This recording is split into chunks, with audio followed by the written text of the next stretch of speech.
I'm asking the bigger question of who am I? Who am I really? My answer is I am God's child. I am that which is born of all that is.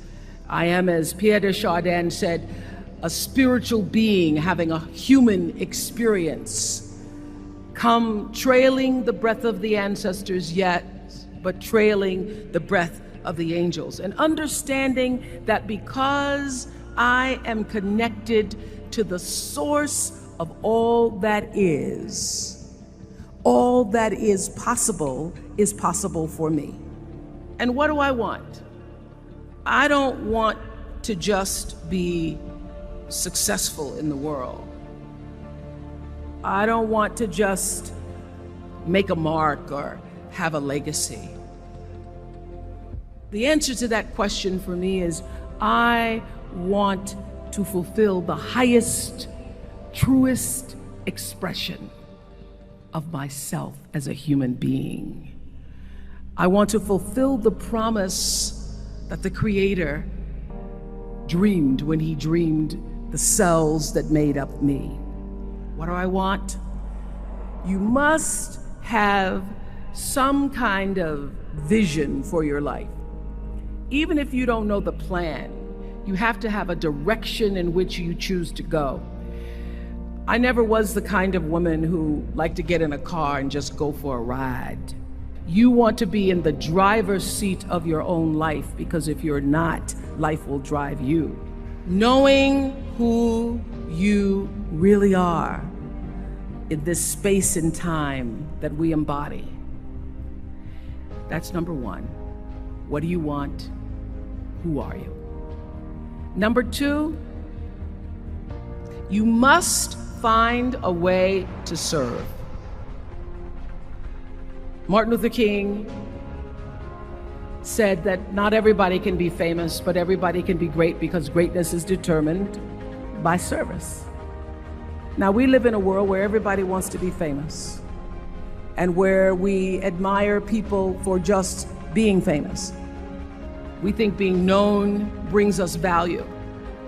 The truth is, all of that will fade in time. Service and the significance that you bring to your service is that which is lasting. So to be able to, whatever your occupation or job or talent or gift is, our honorees today getting doctorate degrees, to apparently opposite fields, HIV and AIDS and the spoken word.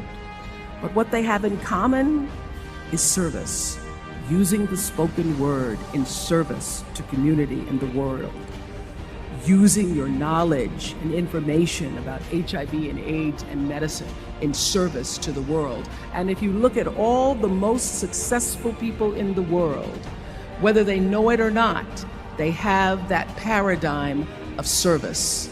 Service through medicine, service through art. Using whatever it is you produce, your product, as a way of giving back to the world. When you shift the paradigm of whatever it is you choose to do to service, and you bring significance to that, success will, I promise you, follow you. Be excellent. Let excellence be your brand. Everybody talks about building a brand. I never even knew what that was. When people say, you're a brand, I would say, no, I'm just Oprah.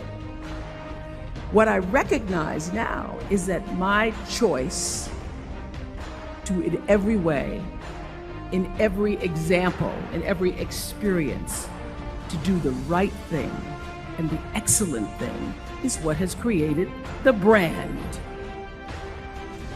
Years ago, I did an ad for Revlon for an ad they were doing called Unforgettable Women. And what I know is that when you are excellent, you become unforgettable. People remember you, you stand out. Regardless of what it is, you become an unforgettable woman. And that is what we all want. We want to be unforgettable and not forgettable. So doing the right thing, even when nobody knows you're doing the right thing, will always bring the right thing to you. I promise you that. Why? Because the third law of motion is always at work. For every action, there's an equal and opposite reaction. That is so true in all of our lives. Everything you even try to do to me, already done to you. So you don't have to worry about revenge or getting back at somebody, making sure they pay. You just have to do the right thing, and the right thing will follow you even when people don't support it. I remember many times on my show. There are many shows y'all never saw. And the reason you didn't see them is because I got the last vote. The most important thing I have come to know in doing the right thing and making the right choices is understanding what we talked about yesterday. All of you leaving here have the potential for enormous success. There's a price that comes with that. People don't always like you, and they're not always happy for you.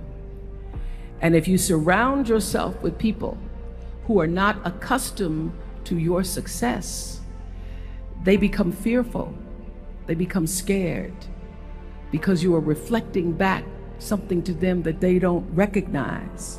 People who want the best for you want you to be your best. So my greatest advice to you is to surround yourself with people who are going to fill your cup until your cup runneth over. I'm so full, my cup runneth over. And to know that once your cup runneth over, you cannot spend your life with your gallon-size offerings, offering them to pint-sized people. You have got to surround yourself with gallon-sized people who can hang in the same company with you, so that you're not offering your gallons to those little pints out there who can't hold it anyway. The biggest choices begin and end with you, your internal big questions. Who do I want to be in the world? My relationship to source energy, to all that is God. Your experience of that which is all life, which is divine and universal. Being connected and aligned with that. When you are tuned in and charged into that, whenever you feel empty, you go inside yourself and you connect to the source, and you know that all things are possible.